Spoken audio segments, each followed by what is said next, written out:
Nek panjenengan maringi garwane puluhan juta, insya Allah garwane dados cantik, Pak. Monggo nek mboten percaya dicoba. Garwane ibunya diberikan alokasi khusus dana untuk perawatan, insya Allah nanti berupa cantik. Nah.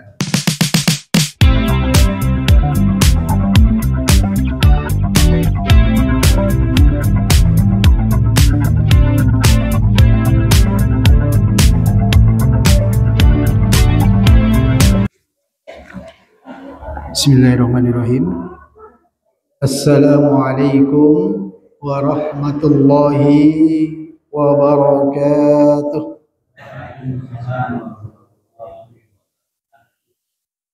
Alhamdulillah, alhamdulillahilladzi bi ni'matihi tatimmus shalihat wa bi fadlihi tatanazzalul khairat wal barakat wa bi taufiqihi tatahaqqaqul maqasidu wal ghayat. Asyhadu an la ilaha illallah wa asyhadu anna Muhammadan abduhu wa rasuluh la rasula wa la nabiyya ba'dah. Allahumma salli wa sallim wa barik ala nabiyyina Muhammadin wa ala alihi wa sahbihi ajmain, amma ba'd. Faya ayuhal hadirun usikum wa nafsi bittaqwallah faqad fazal muttaqun.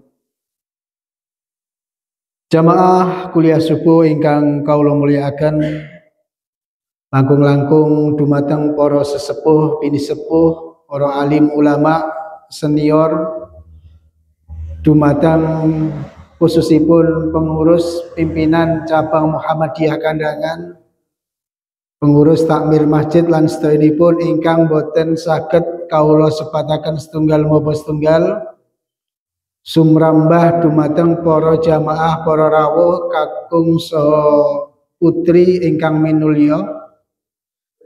Sakderengipun monggo kawula dherekaken ngunjukaken raos puji lan syukur dumateng Allah Subhanahu wa taala, sehingga wonten ing enjang menika kula lan panjenengan saged kempal manunggal dados tunggal wonten masjid menika, inggih menika dalam rangka thalabul ilm.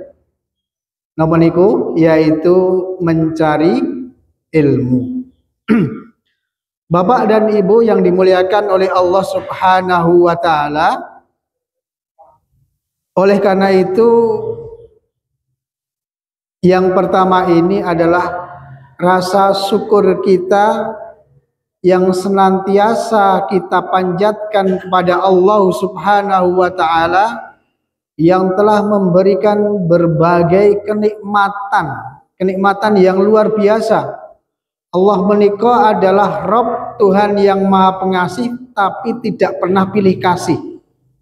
Senantiasa memberikan kemurahannya kepada setiap manusia.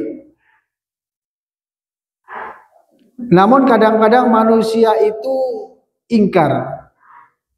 Innal insana li rabbihi lakanut. Sesungguhnya kebanyakan manusia itu terhadap nikmat Tuhannya, manusia itu ingkar. Maka Al-Imam Hasan Al-Basri beliau mengatakan yang disebut dengan lakanut, yaitu sungguh ingkar, itu seperti apa? Yaitu manusia yang ya'uddu masoiba wa yansan ni'am. Orang-orang yang senantiasa menghitung musibah tetapi melupakan kenikmatan. Nonton kata sendiri. Kadang orang itu banyak menghitung-hitung musibah. Ketika diberikan musibah 1, 2, 3, 4 dihitung-hitung. Ya, tetapi kenikmatan itu luput dari dia mengingat atas apa yang Allah berikan kepadanya. Maka untuk menjadi hamba yang bersyukur adalah kemudian pola pikir kita dibalik. yaitu senantiasa menghitung-hitung kenikmatan, kemudian berusaha melupakan musibah. Nah, niku. Padahal kalau kita lihat manusia ya di sekitar kita ini kadang-kadang banyak orang yang sok tidak merasa bersyukur ya. Misalnya apa? Diparingi udan terus nggih sok mengeluh. Nggih napa mboten? Udan terus kapan terangnya ya? Adalah sebaliknya diberikan kemarau panjang. Waduh terang terus kapan udane? Nah, ngoten niku. Basar diparingi kali-kali pun ya terang ya udan malah sok ngece. Udan kethek. Nah, itulah manusia itu kadang-kadang memang apa ya? Untuk bersyukur itu kadang-kadang kalau tidak diingatkan sering lupa. Maka kalau istilah Jawa itu menungso, menus ora kroso. Menus itu melakukan sesuatu kejelekan-kejelekan tapi dia tidak merasakan. Istilah lain menungso menika inggih menika manunggaling sedaya rasa. Jadi segala rasa itu ada pada diri kita, Bapak dan Ibu. Ya napa mboten? Kadang-kadang seneng, kadang-kadang sedih. Kadang-kadang seneng campur sedih, nggih mboten? Haru. Ya, terharu niku kan antara seneng dan sedih. Wis suwi mboten ketemu putrane wayahe merasa haru. Nah, itu kan campur antara seneng dan sedih. Kemudian manusia itu kadang juga marah, kadang suka menahan amarah, kadang jengkel, kadang kecewa. Segala rasa itu ada pada diri manusia. Maka dikatakan menungso manunggaling sedaya rasa. Bapak dan Ibu yang dimuliakan oleh Allah Subhanahu wa taala, kemudian selawat dan salam semoga tercurahkan kepada baginda uswatun hasanah kita, suri tauladan kita, Nabiullah Muhammad sallallahu alaihi wasallam, yang senantiasa kita nantikan syafaatnya di yaumul qiyamah dan kita ikuti sunnah beliau. Hadirin yang dimuliakan oleh Allah Subhanahu wa taala, pada kesempatan pagi hari ini insya Allah mari kita manfaatkan waktu yang sejenak ini, kurang lebih 1 jam sampai jam 7 kurang lebih nggih. Kita akan membahas berkaitan dengan tema yaitu perangkap setan. Pun tahu merisani Pak perangkap setan kados napa? Ya, insya Allah nanti kita akan bersama-sama. Ya, ini diambil dari kitab yang dikarang oleh Ibnul Qayyim Al-Jauziyah, yaitu seorang ulama, muridnya adalah Syekhul Islam Ibnu Taimiyah, yang berjudul Ighasatul Lahfan min Masayyidis Syaitan. Pertolongan bagi orang-orang yang merana dari perangkap setan. Atau juga sebagian diambil dari kitab yaitu Ad-Da'u wad-Dawa, penyakit dan obatnya. Mari kita mengingat kembali bagaimana Allah Subhanahu wa taala berfirman, "Wa ma khalaqtul jinna wal insa illa liya'buduni." Menika surat apa, Pak? Surat Al-Qur'an. Insya Allah dalam Quran surah Adz-Dzariyat ayat 56. Dan tidak aku ciptakan jin dan manusia kecuali untuk beribadah kepadaku, kata Allah. Maka pada hakikatnya kehidupan kita ini hanya untuk beribadah kepadanya. Nah, namun di dalam kita beribadah kepada Allah Subhanahu wa taala, prosesnya ini, nah ini ada campur tangan bagaimana setan menggagalkan upaya kita dalam beribadah kepada Allah Subhanahu wa taala. Namun sesungguhnya manusia itu sudah diberikan potensi yang luar biasa. Sudah diberikan fasilitas yang luar biasa oleh Allah Subhanahu wa taala. Dan salah satunya adalah Allah berfirman, laqad khalaqnal insana fi ahsani taqwim. Bahwa sesungguhnya kami menciptakan manusia itu dalam sebaik-baik bentuk. Nah, ini dalam kita melihat dari segi fisiknya saja, manusia itu sudah diberikan fasilitas yang luar biasa oleh Allah sebagai makhluk yang mempunyai bentuk yang paling sempurna di antara makhluk-makhluk yang lain. Contohnya apa? Contohnya ya fisik yang ada pada diri kita ini lebih sempurna daripada makhluk Allah yang lainnya. Manusia itu diciptakan dalam kondisi fisik yang luar biasa indah. Ya, kalau kita membayangkan melihat ayam bersong ya, itik niko mboten gadah tangan, gini mboten, gadai suwiwi, nah, suwiwi kali kaki. Kemudian kambing, sapi punyanya hanya kaki semua. Bagaimana seandainya manusia bentuknya seperti itu, mau ibadah, mau sholat, mau sujud, mau rukuk, pasti mengalami kesulitan. Nah, maka manusia itu diberikan kenikmatan dari segi fisik itu adalah keindahan fisik yang luar biasa. Bahkan secara lahir kalau kita melihat tubuh kita ini, Allah menciptakan manusia itu dalam kondisi keseimbangan, at-tawazun. Monggo Bapak dan Ibu suatu ketika berdiri di depan cermin, kemudian ada garisan, penggaris atau apa, kita garis fisik kita itu dari atas ke bawah, nah, pas tengah-tengah, tanpa kita menyadari bahwa Allah menciptakan onderdil ya, onderdil, barang yang ada pada diri kita itu seimbang. Kalau itu hal yang jumlahnya itu genap, pasti ada di kanan dan kiri. Kenapa betul? Ada mata, tangan, kaki, kan genap ya. Itu kan di kanan dan kiri. Kemudian yang ganjil itu berada di tengah. Lalu sama betul? Kita mempunyai hidung, mulut ke bawah. Yang itu ganjil itu di tengah. Itu berarti kan betul-betul proporsional. Lo membayangkan misalnya apa namanya, hidung kita tuh geser sekedik mawon teng mriki ngaten pripun, atau mulut kita menceng teng mriki ya, atau yang ada di kanan kiri ini geser semua ke kanan atau ke kiri. Nah, itu kan tidak seimbang, tidak proporsional. Maka betul Allah Subhanahu wa taala itu menciptakan manusia itu dalam kondisi yang betul-betul seimbang.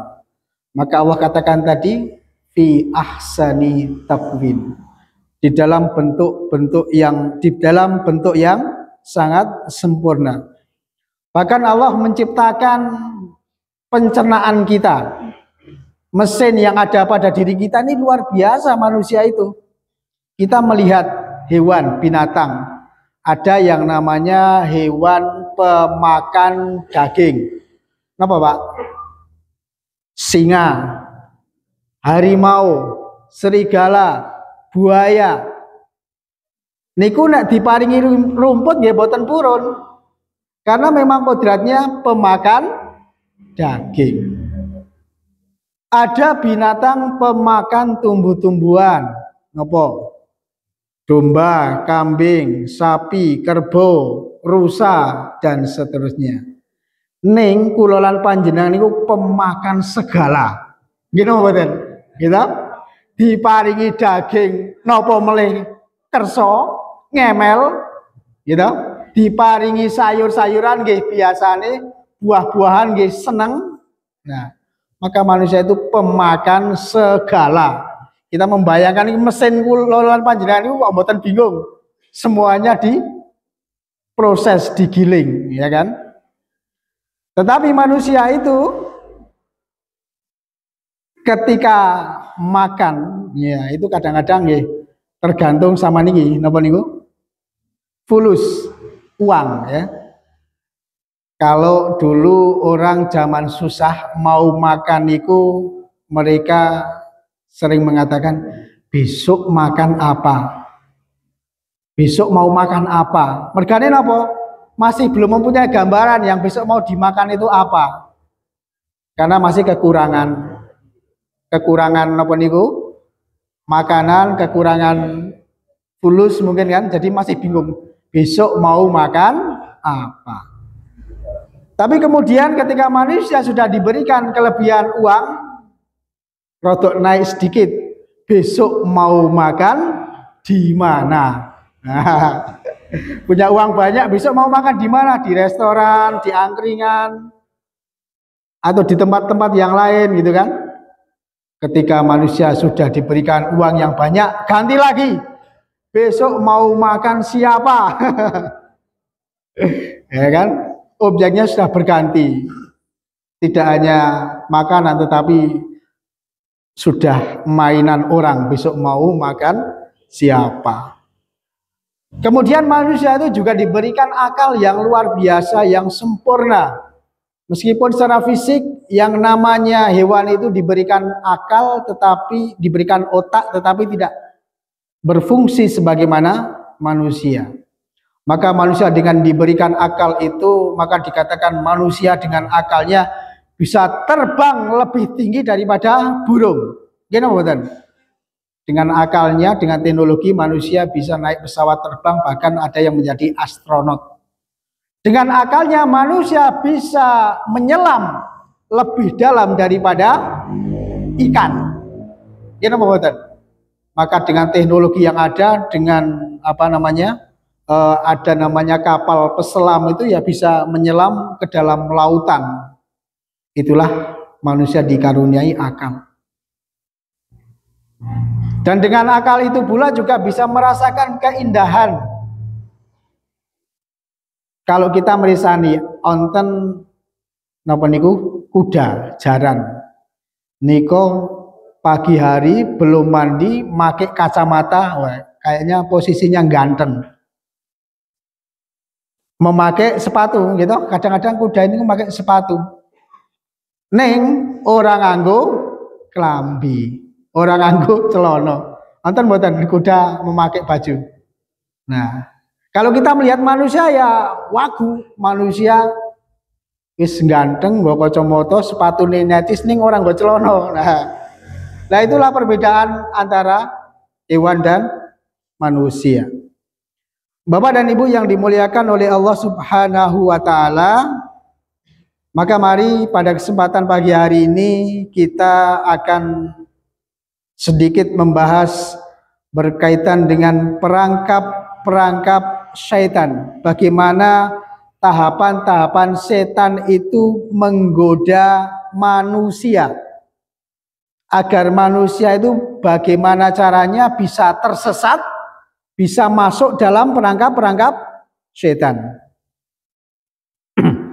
Sebelumnya kami tanya, Bapak dan Ibu pernah melakukan ujian, ya? Kapan Pak? Ujian terakhir kapan Pak? Ujian SD, SMP, SMA, kuliah, nopo ujian nopo niko, damel SIM. Nah, tentunya ujian yang paling dekat dengan diri kita, ujiannya tadi pagi itu Pak. Ujian apa? Ujian ketika kita mau berangkat ke majelis ilmu ini. Kadang-kadang ada rasa was-was, ada rasa aras-arasen, arak mangkat buraya. Nah, koyone kok kolo-kolo tak absen, wong biasanya wis rajin. Nah, ini adalah ujian hidup di dalam diri kita. Ujian bagaimana setan itu senantiasa menggoda manusia. Sehingga kadang-kadang kita males untuk hadir di majelis ilmu. Nah, ujian yang Allah berikan kepada manusia, ketika kemudian manusia itu bisa melampaui atau bisa lulus dari ujian itu, maka itu merupakan sebuah tanda ataupun sebagai sebuah bukti bahwa manusia itu bisa lulus dari ujian. Maka ketika kita melakukan sebuah ujian di dalam aktivitas kegiatan kita itu, biasanya kemudian kalau lulus ujian ada sertifikatnya, ada buktinya bahwa kita telah lulus dari sebuah kegiatan itu. Nah, maka diantaranya ujian di dunia itu juga seperti itu. Ketika kita bisa lulus melewati ujian itu, maka kita akan mendapatkan sebuah bukti dari Allah. Kita akan diangkat derajatnya oleh Allah Subhanahu wa taala dengan ujian-ujian tersebut. Nah, diantaranya juga Allah akan mengetahui keseriusan hambanya dalam melakukan ibadah kepada Allah Subhanahu wa taala. Maka juga kita akan diangkat derajatnya kita oleh Allah, akan naik kelas, akan naik grade.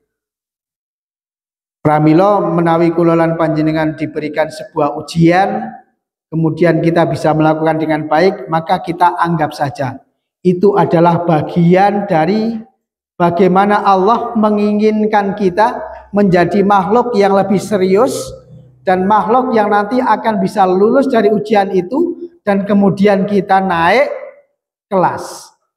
Ya, grade kita lebih di atas. Bapak dan Ibu yang dimuliakan oleh Allah Subhanahu wa taala. Maka musuh kita di dalam kita melakukan sebuah ujian tersebut, musuh kita yang terberat adalah apa? Setan. Kenapa setan dikatakan musuh terberat? Karena setan itu berbeda dengan manusia. Bedanya nopo? Kathah. Pertama, setan itu tidak tampak, mboten ketok. Nggih napa mboten? Nggih. Wala tattabi'u khutuwati syaiton innahu lakum aduwwum mubin. Janganlah kalian mengikuti setan, sesungguhnya setan itu musuh yang nyata. Meskipun tidak kelihatan, tetapi setan itu betul-betul musuh yang nyata. Kemudian yang kedua, setan itu tidak pernah ngantuk. Nek kula lan panjenengan gaweane ngantuk gitu, hadir di majelis ilmu, kemudian membaca Al-Quran, belum dapat 5 menit, belum dapat 7 menit sudah ngantuk. Kadang-kadang nggih mboten tok ngantuk, tekan napa niku sare. Kadang makler ngaten niku nikmatnya, Masya Allah. Kemudian yang ketiga, setan itu juga tidak mati. Maka kemudian dikatakan qala rabbi fangdurni ila yaumi yub'atsun. Ya Tuhanku, kalau begitu maka tangguhkanlah kami sampai hari kebangkitan. Maka musuhnya kita itu tidak main-main. Betul-betul musuh yang sangat berbahaya. Satu nopo? Tidak tampak, tidak kelihatan. Yang kedua nopo? Tidak pernah ngantuk. Yang ketiga bahkan tidak juga mati. Maka kalau kita membayangkan musuh kok ora ketok nggih angel, nggih napa Pak? Gitu. Kadang-kadang musuh sing ketok mawon nggih angel, napa melih kok mboten ketok nggih angel. Ujuk-ujuk mak betunduk tiba-tiba onten teng ngajenge kula lan panjenengan misale napa teng kanan kiri ini atau di belakang. Bahkan setan itu akan menggoda dari segala penjuru, dari depan, belakang, kanan, kiri, bahkan dikatakan bisa mengalir di dalam tubuh manusia. Nah, maka keuntungan bagaimana kita mengetahui perangkap-perangkap syaitan, diantaranya adalah agar kita itu terhindar, agar kita itu bisa menang dari gangguan setan, di mana setan mempunyai kelebihan yang luar biasa seperti itu. Jemaah yang dimuliakan oleh Allah Subhanahu wa taala, mari kita melihat dari satu persatu. Sesungguhnya perangkap setan itu apa saja? Yang pertama dikatakan perangkap setan itu adalah setan mengajak kepada kekafiran dan kesyirikan. Nah, ini adalah bagaimana setan itu mempunyai perangkap yang sangat besar, sehingga ketika manusia itu sudah syirik, sudah kafir, maka itu keuntungan yang terbesar bagi setan. Maka amalan-amalan yang lain itu sudah sia-sia ketika manusia itu sudah terbawa oleh kekufuran dan kesyirikan. Maka dikatakan innal ladzina kafaru min ahlil kitab wal musyrikina fi nari jahannam khalidina fiha ulaika hum syarrul bariyah.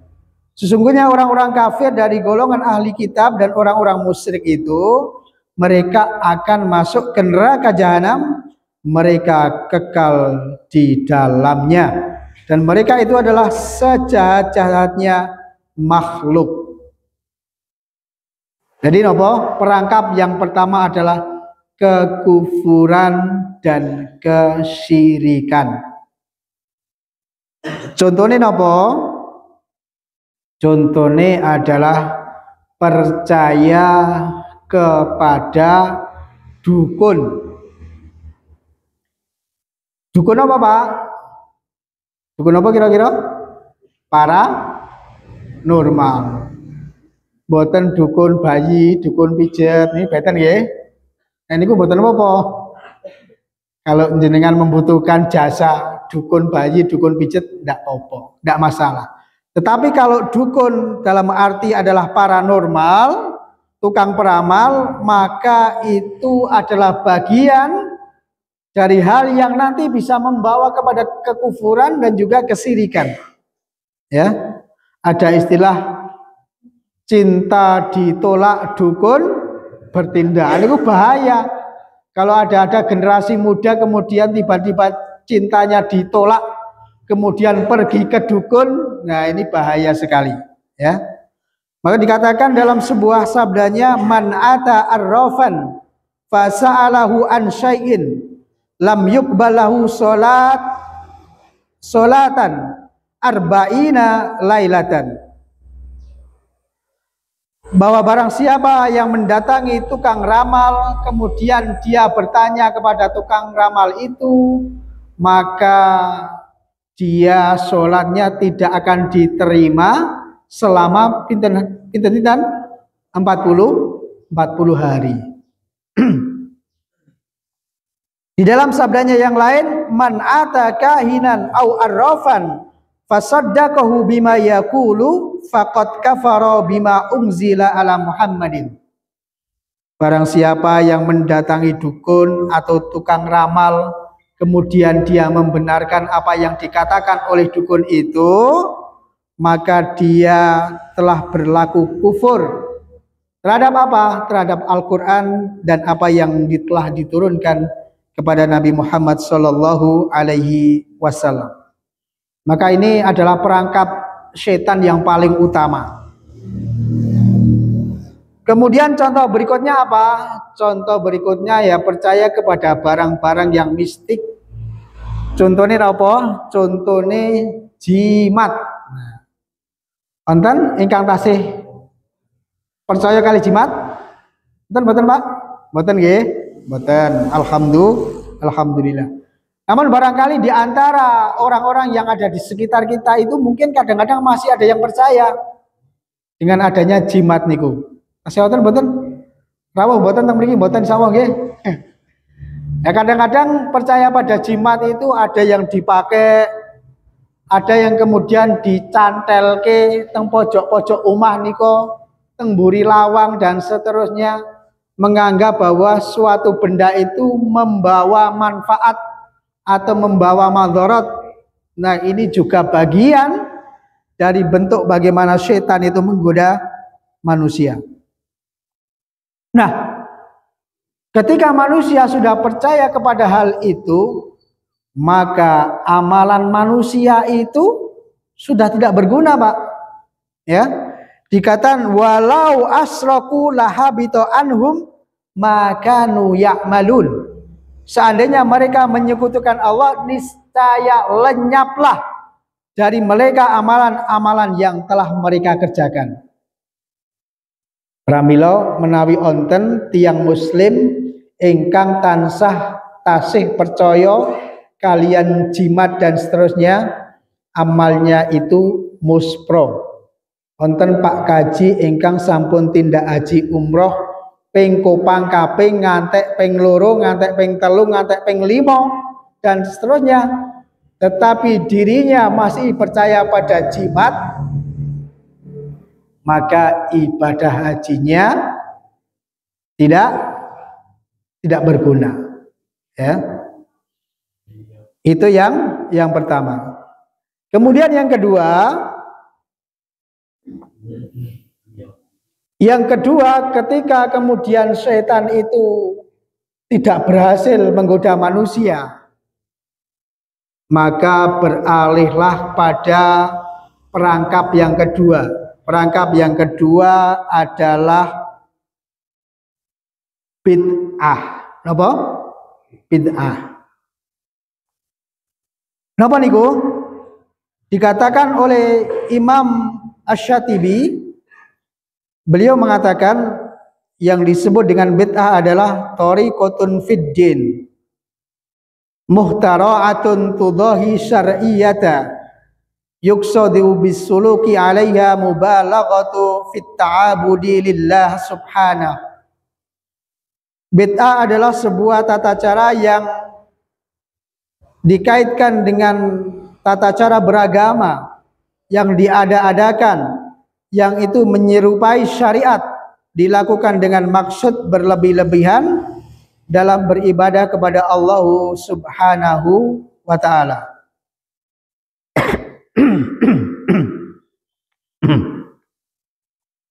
Bapak dan Ibu yang dimuliakan oleh Allah Subhanahu wa ta'ala, jadi bisa kita ambil kesimpulan, bid'ah itu adalah sesuatu yang baru yang dikaitkan dengan tata cara kita beribadah kepada Allah, dan itu tidak dicontohkan oleh Allah Subhanahu wa ta'ala, tidak dicontohkan oleh Rasulullah Sallallahu Alaihi Wasallam. Contohnya apa? Contohnya ngaten. Jadi ada kesepakatan para ulama berkaitan dengan bid'ah ini adalah berkaitan dengan ibadah mahdhah. Contohnya adalah ketika kita menjalankan sholat, itu sudah ada contohnya. Jumlah rakaatnya berapa, kemudian gerakannya seperti apa. Maka ketika kita menambahkan gerakan lain atau menambahkan jumlah rakaatnya, itu masuk ke dalam kategori bid'ah. Contoh ingkang gampil, kula lan panjenengan sholat subuh, pinten rakaatnya sholat subuh? Kali.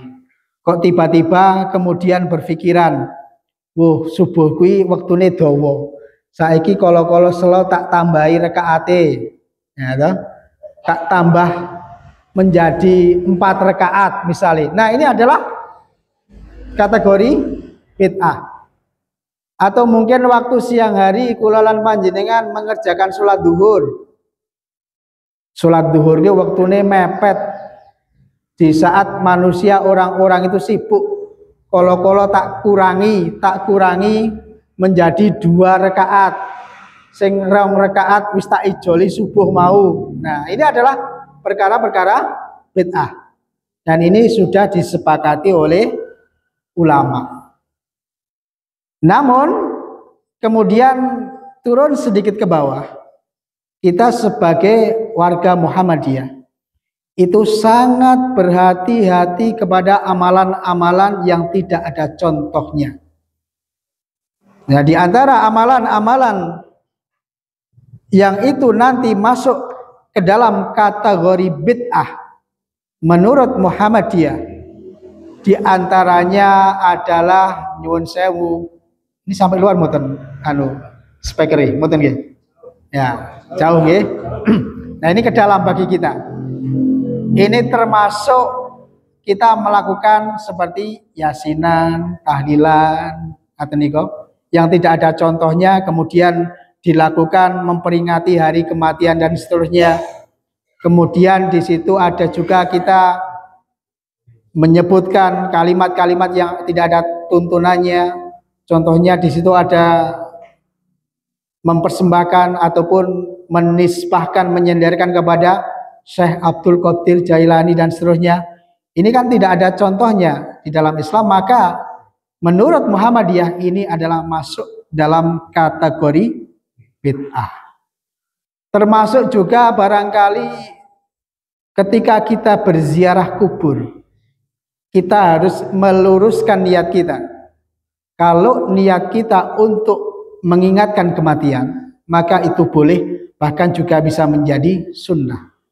Tetapi kemudian kalau niat kita kemudian memohon kepada yang sudah meninggal itu, maka ini kategorinya adalah bid'ah. Kita menuju ke tempat-tempat tertentu khusus karena kita menilai kuburan itu adalah kuburan orang-orang soleh, kemudian kita meminta di situ, nah itu masuk dalam perangkap bid'ah. Karena di dalam Muhammadiyah ini itu dikatakan tawassul. Tawassul itu adalah perantara. Kita berdoa itu di Muhammadiyah itu hanya diperbolehkan kepada orang yang masih hidup, kepada orang yang solih. Dulu pada zaman Nabi ada sahabat yang kemudian mohon doa kepada Rasul, itu boleh. Tetapi kalau sudah meninggal itu tidak boleh. Bentuk tawassul lain yaitu dengan amal perbuatan kebaikan kita. Kita pernah melakukan suatu kebaikan, maka kita boleh berdoa kepada Allah, ya Allah, saya sudah pernah melakukan kebaikan ini, maka dengan kebaikan ini sudilah engkau menerima doaku. Ini adalah bagian dari yang diperbolehkan. Maka ketika kita kemudian itu, contoh tadi adalah ziarah kubur, kemudian kita memohon kepada yang sudah tidak ada itu, meskipun itu adalah kuburannya orang-orang yang soleh, itu sama saja dengan sejarah dahulu. Ketika di zamannya Nabi Nuh, jadi zamannya Nabi Nuh itu ada orang-orang yang menyembah berhala, tetapi sesungguhnya mereka itu beranggapan ini adalah berhala orang-orang yang soleh, ya, ketika masih hidup. Contohnya apa? Contohnya ada yang namanya berhala Wat, Suwa, Yakut, Ya'ud, dan Nasr. Wah, itu dibuat berhala ini. 1, 2, 3. Kita menyembah kepada berhala-berhala itu. Ketika dulu zaman Nabi Nuh, itu mereka menganggap ini adalah orang-orang soleh, tapi sudah meninggal. Kemudian sekarang kita buat patung-patungnya. Nah, itu kan tidak jauh berbeda dengan demikian itu. Ya, itu contohnya. Kemudian contoh yang lain adalah membangun atau mendirikan bangunan di dalam kuburan, di atas kuburan. Kemudian juga adzan ketika di dalam kuburan. Kita sebelum menguburkan mayit. Nah, itu juga di dalam Muhammadiyah termasuk bagian dari bid'ah.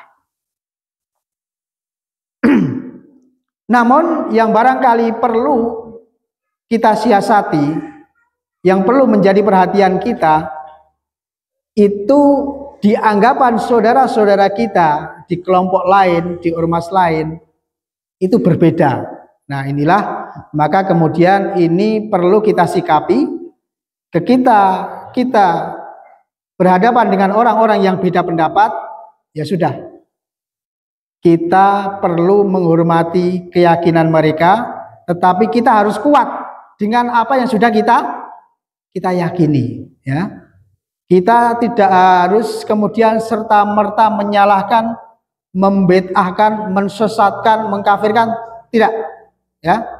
Tetapi kita harus kuat dengan pemahaman kita. Kalau mereka tahu, baru kemudian kita jelaskan. Nah, itulah pentingnya bagi kita menguatkan apa yang sudah kita ketahui, tetapi ketika kita menyampaikan kepada orang lain, kita perlu berhati-hati.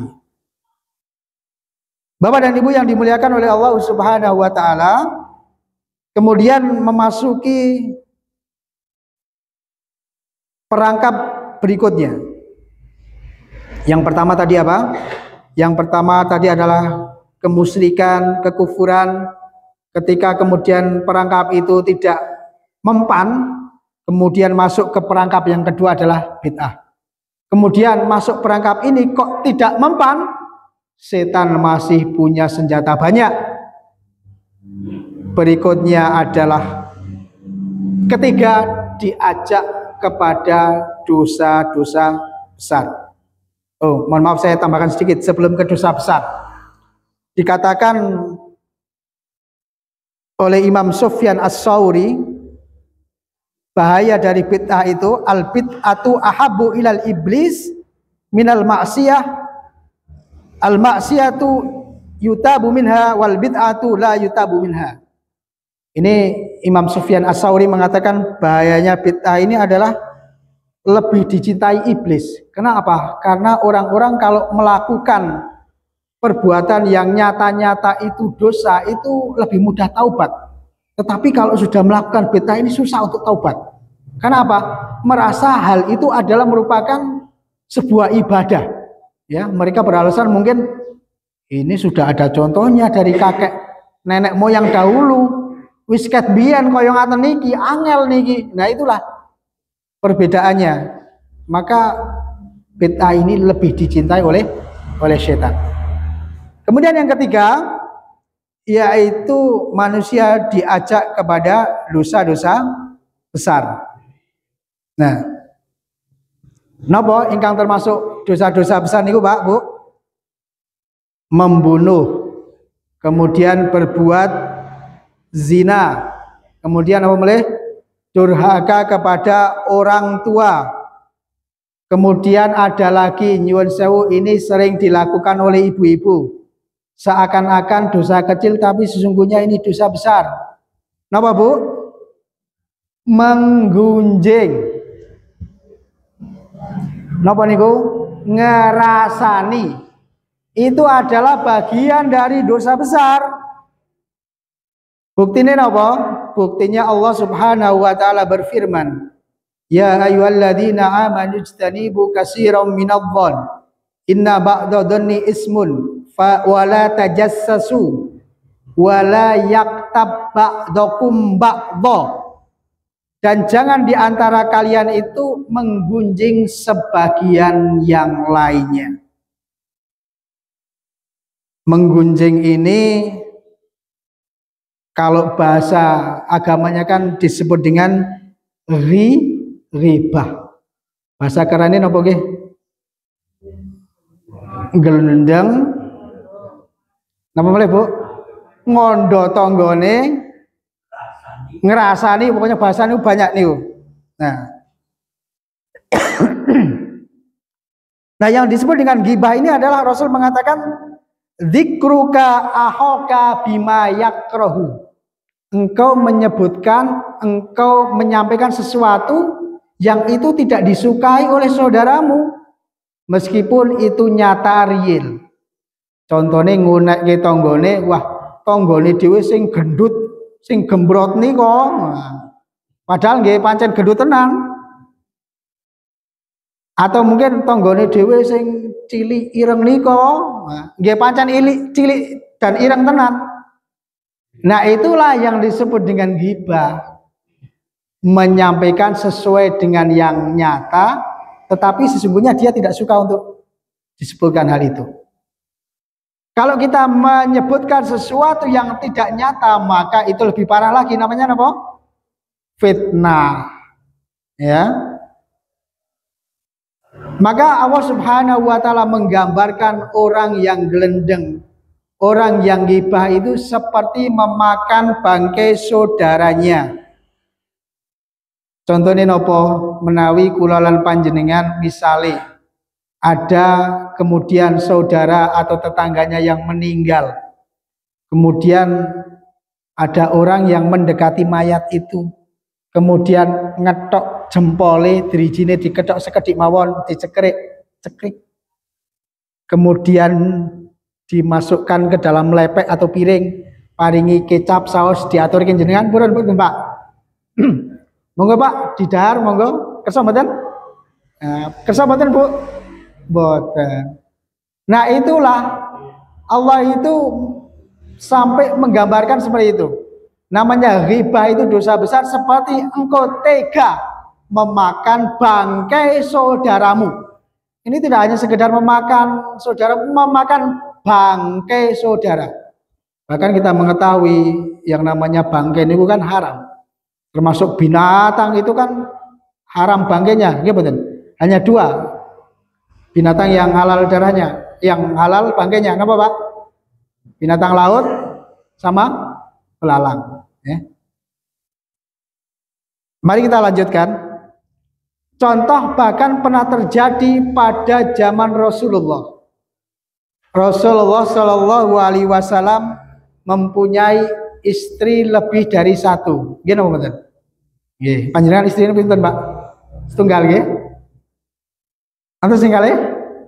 Betul. Jadi ketika itu Rasulullah Shallallahu Alaihi Wasallam ketika bersama istri-istri beliau, ada salah satu istri beliau itu yang ngerasani istri yang lain. Dikatakan kalau nggak salah itu namanya adalah Sayyidah Sofiyah yang dirasani. Kemudian yang lain itu gelendeng rasani, wahai Rasul, istri panjenengan sing endek niko, ya,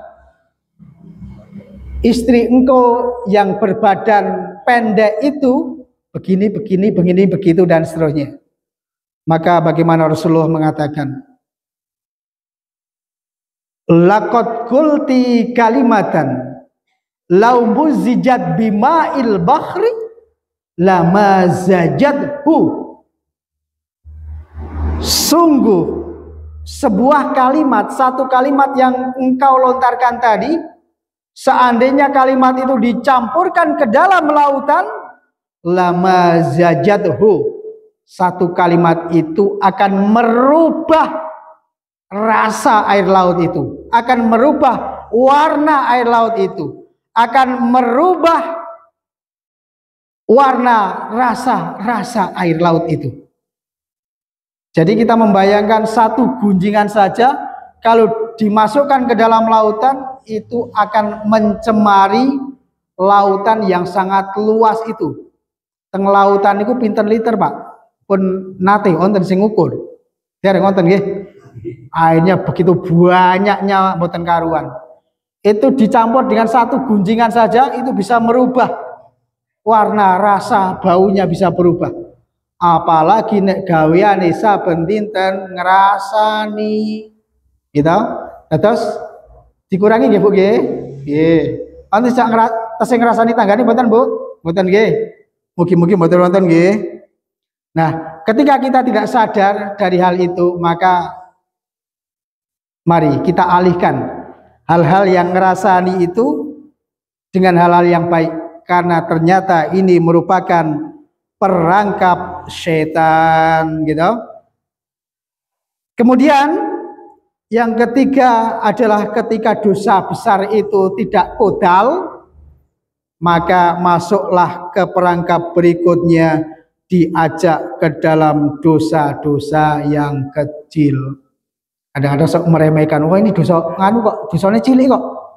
Yang ternyata dosa kecil itu ditumpuk, ya, dilakukan berkali-kali berulang-ulang, lama-lama juga akan menjadi banyak, lama-lama akan menjadi besar. Contohnya apa? Nah, ini tadi kita sudah mengambil contoh dari kaum perempuan, dari ibu-ibu, sekarang gantian bapak-bapak. Contohnya adalah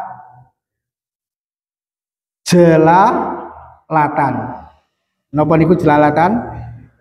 Napa Pak? Napa nggih bahasa Jawane napa niku?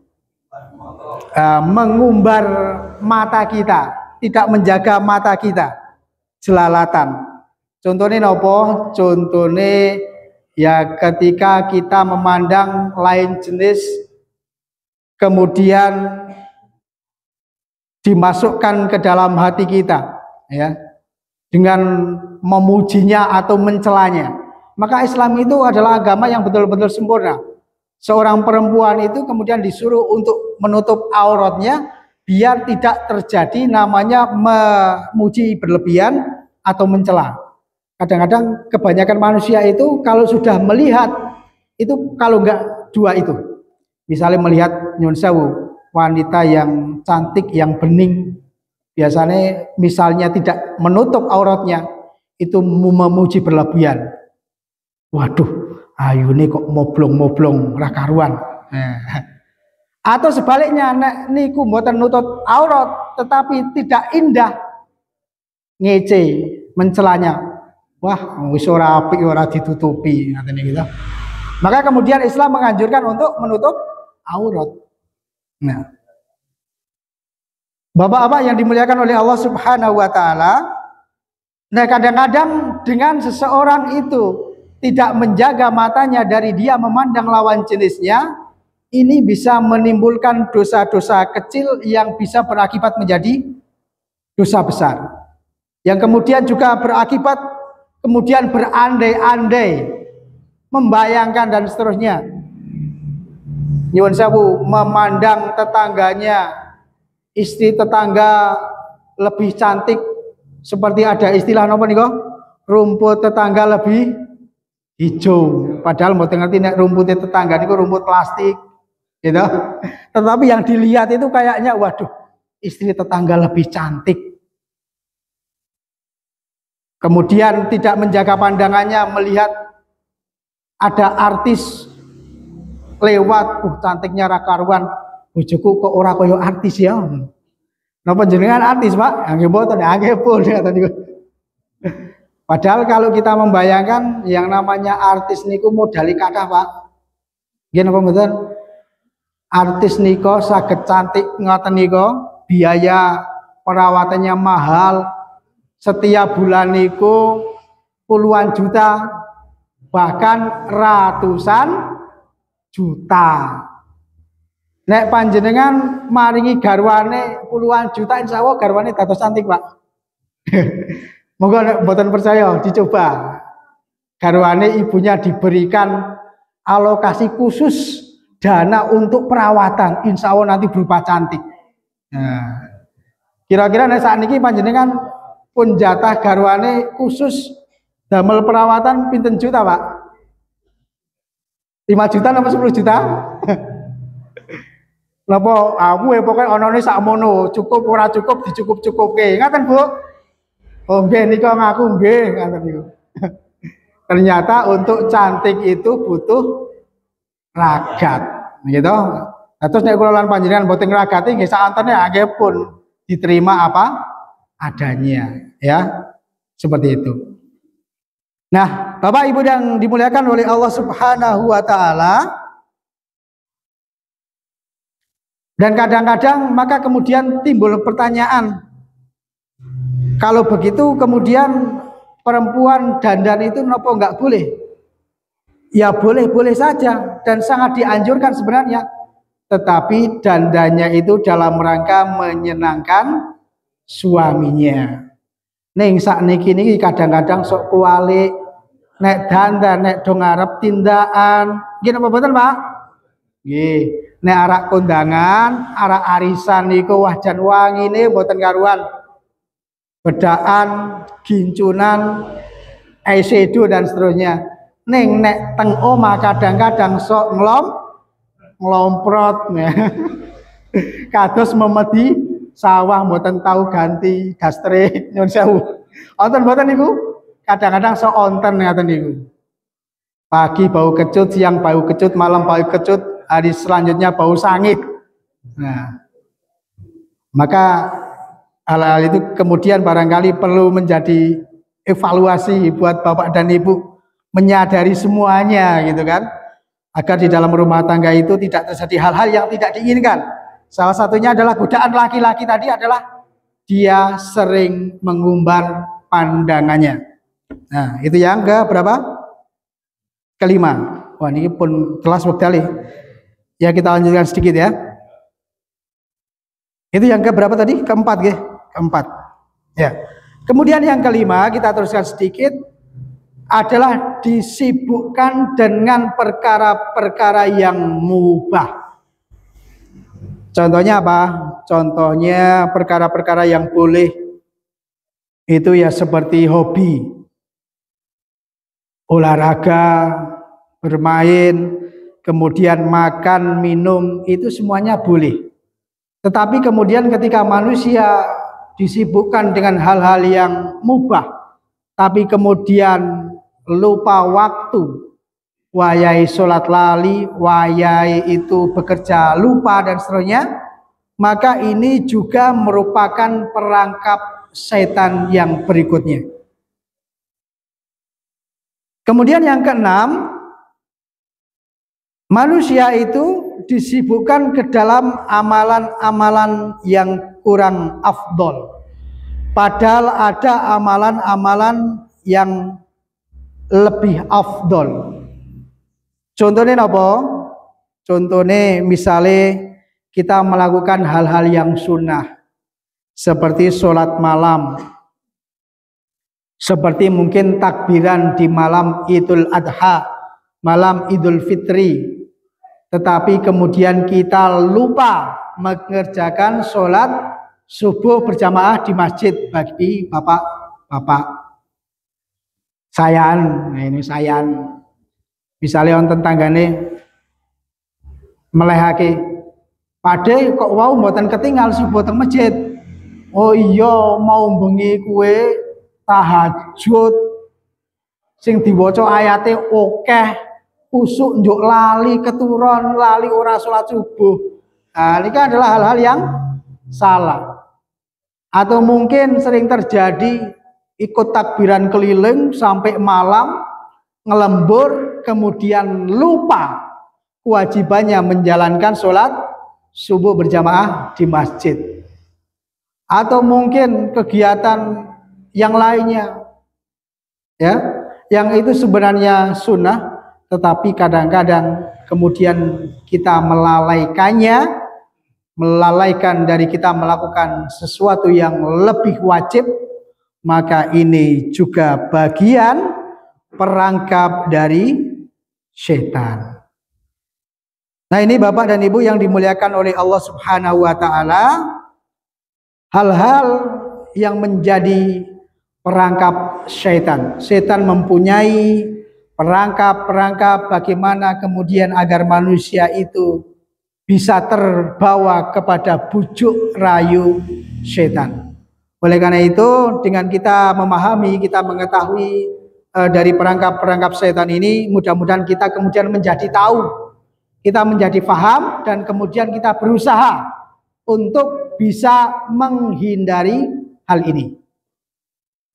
Mugi-mugi ingkang kula aturaken enjang menika saged nambahaken ilmu kagem Bapak dan Ibu sekalian. Dan terakhir, mudah-mudahan kehadiran kita di majelis ilmu ini diberikan berkah oleh Allah Subhanahu wa taala. Kula dongaaken mugi-mugi Bapak dan Ibu yang rawuh di pagi hari ini diberikan rezeki yang berkah, melimpah ruah, kimplah gitu, saged damel tindak Makkah lan Madinah, lan ugi keluarga diparingi keluarga yang sakinah, mawadah, warahmah. Amin amin ya rabbal alamin. Mudah-mudahan yang kami sampaikan pada kesempatan kali ini bermanfaat untuk diri saya sendiri khususnya sebagai murojaah, dan mudah-mudahan juga untuk Bapak dan Ibu sekalian. Mohon maaf atas segala kesalahan dan kekurangan. Mudah-mudahan kita diberikan kesempatan oleh Allah Subhanahu wa taala untuk bertemu di lain kesempatan. Amin amin ya rabbal alamin. Mari kita akhiri bersama dengan membaca tahmid. Alhamdulillahi rabbil alamin. Subhanakallahumma wa bihamdika asyhadu an la ilaha illa anta astaghfiruka wa atubu ilaik.